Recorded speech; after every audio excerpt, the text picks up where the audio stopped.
안녕하세요, 블랙사입니다. 최악의 한 해가 드디어 지나갔습니다.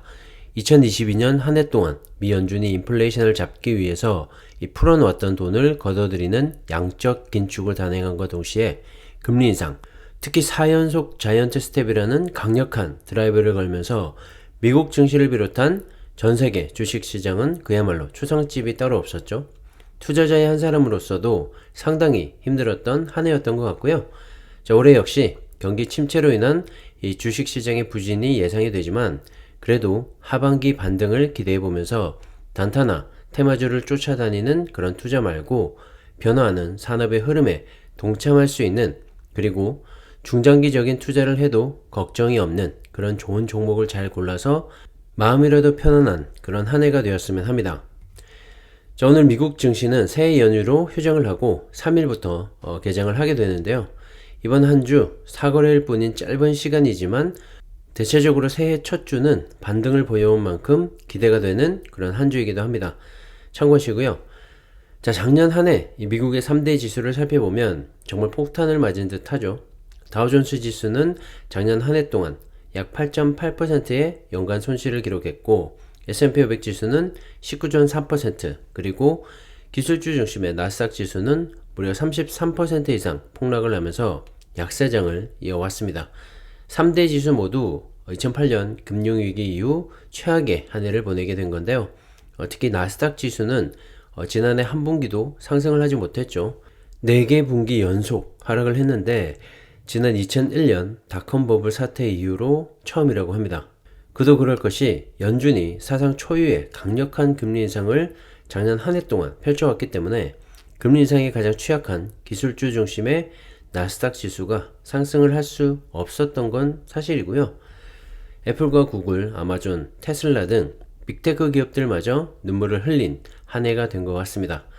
전세계 대장주인 애플은 작년 한 해 동안 28.61%가량 떨어졌고, 테슬라는 69.2% 폭락, 메타 플랫폼스 역시 64.45% 하락을 하면서 작년 한 해 동안 얼마나 힘들었는지를 단적으로 보여주고 있습니다. 그런 관점에서 본다면 그 이외에 중소기업들은 말할 것도 없이 더 힘들었던 한 해가 되었겠죠. 그에 반해서 미국의 국채금리는 그야말로 폭등을 했습니다. 연초에 1.6% 전후였던 이 미국의 10년물 국채금리는 작년에 연중 4%를 넘어서기도 했고 3.8% 수준에서 거래를 마쳤습니다. 미국의 기준금리 역시 제로금리에서 4.5%까지 한 해 동안 그야말로 걷잡을 수 없이 치솟았던 걸 알 수가 있습니다. 증시와는 정반대로 움직였던 걸 다시 한번 알 수가 있고요. 코로나 팬데믹 이후로 시장에 돈이 풀리면서 이 치솟았던 주식시장에 처음 투자를 하셨던 분들이라면 정말 힘든 그런 한 해가 되지 않았을까 생각을 합니다. 하지만 느끼셨겠지만 좋은 일도 또 그렇지 못한 일도 한없이 이어지지는 않는다는 겁니다. 오름이 있으면 내림이 있고, 또 내림이 길어지면 또다시 오름이 시작되니까 말이죠. 작년 한 해 동안 마음고생하신 만큼 올해는 기대를 해봐도 좋을 것 같고요. 전반기는 이 경기 침체에 대한 우려감으로 드라마틱한 그런 상승은 없을지라도 경기를 6개월 먼저 선행하는 이 주식시장을 생각해보면 하반기부턴 반등을 기대해봐도 좋지 않을까 생각을 합니다. 참고하시고요. 올해 미국 IB들의 주식시장 전망이 나왔는데 23개 IB들의 올해 말 S&P 500 지수 전망치는 평균 4,079.3으로 작년 말보다 상승한 수준이지만 작년 초인 4,700선은 회복하기 어렵다는 전망이 우세하긴 합니다. 하지만 대체적으로 올 상반기에 하락을 한 이후 바닥을 확인하고 하반기부터는 이 주가 회복 가능성에 무게를 실었는데요. 아무래도 상반기 이 금리 인상 속도가 무뎌지거나 멈추면서 하반기 이 증시 반등을 기대하는 것 같고요. 작년부터 시작된 경기 침체 역시 하반기부터는 서서히 회복을 기대하는 모습인 것 같습니다. 한 해를 시작하면서 여러 IB들의 전망치이기 때문에 참고 정도만 하시면 좋을 것 같고요. 앞서도 말씀드렸다시피 중장기 투자의 관점에서 흔들리지 않을 그런 좋은 주식을 잘 골라서 투자하시기를 다시 한번 추천드립니다. 당장 다음 분기나 올 한 해 이 주식시장의 변동성을 걱정하면서 투자를 하는 건 이 괜히 감당하기엔 너무나 큰 짐일 것 같고요. 수익 역시 변변치 않을 거기 때문에 신중하게 투자하셨으면 합니다. 참고하시고요. 자, 오늘은 배터리 소재 중에서 양극재에 대해서 말씀을 드려볼까 하는데요. 이 양극재가 배터리 원가의 40%를 차지할 만큼 이 배터리의 핵심 소재이기 때문에 2차전지에 투자를 하신다면 참고하시면 좋을 것 같습니다. 자, 우선 배터리는 니켈, 코발트, 망간의 NCM과 니켈, 코발트, 알루미늄의 NCA 등 이 3원계 배터리와 리튬, 인산, 철의 LFP 배터리로 나눠져 있는데요. 대표적으로 이 국내 배터리 3사는 3원계 배터리를 주로 생산을 하고 있고, 중국의 CATL과 BYD 등은 LFP 배터리에 강점을 보이고 있죠.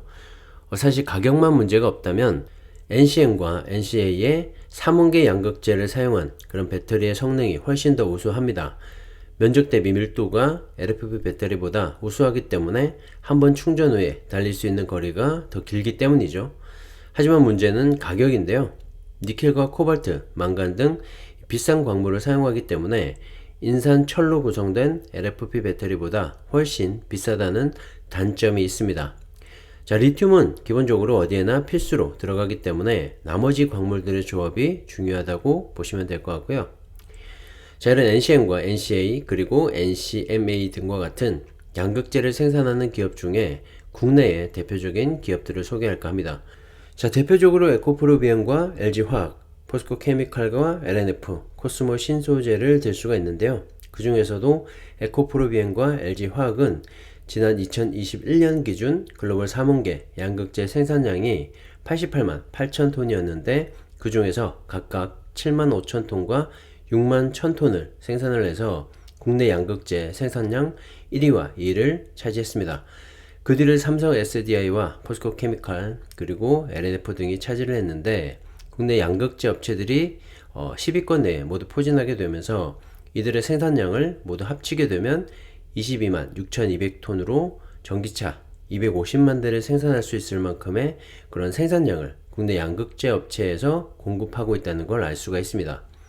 사실 2021년 기준이기 때문에 작년 한 해 동안 또 공장을 증설한 이들 기업들의 생산량을 한번 살펴보면 더 커진 걸 알 수가 있고요. 대부분이 2025년까지 벌크업을 준비하고 있고 대규모 수주도 진행이 되고 있어서 향후 양극재 업체들의 성장을 더욱더 눈여겨봐야 할 것 같습니다. 자, 배터리의 주요 소재는 양극재와 분리막, 음극재와 전해액으로 나눌 수가 있는데요. 자, 이 중에서 양극재의 비중이 61.3%로 가장 크고 15.2%의 분리막과 13.1%의 음극재 그리고 10.3%의 전해액 순으로 나머지 소재의 비중을 모두 합쳐도 양극재를 넘어서지 못할 만큼 이 배터리에서 양극재의 존재감은 대단하다는 걸 알 수가 있습니다. 자, 그 중에서 이 포스코케미칼은 양극재와 음극재를 동시에 생산 가능하기 때문에 이러한 경쟁력으로 최근에 많은 글로벌 완성차와 배터리 기업들과의 협력을 강화하고 있고 수주도 늘어나고 있는 상황이죠. 그에 따라서 포스코케미칼의 생산 능력 또한 크게 늘리고 있는데요. 작년 11월에는 단일 공장 기준 세계 최대 규모인 연 9만 톤의 광양 양극재 공장을 준공을 했는데 여기서 전기차 100만 대분의 양극재가 나오게 됩니다. 그리고 2030년까지 총 61만 톤의 생산 능력을 확대한다는 계획인데요. 특히 GM과의 양극재 합작사인 얼티엄캠을 통해서 연산 3만 톤의 양극재 공장을 캐나다에 건설 중이기도 하죠. 그리고 포스코케미칼은 모회사인 포스코홀딩스를 통해서 니켈과 리튬 등 양극재의 핵심 소재를 보다 안정적으로 공급을 받을 수 있기 때문에 미국의 IRA 법을 감안했을 때 앞으로도 상당히 매력적인 양극재 기업으로 성장해 나가지 않을까 생각을 합니다. 참고하시고요.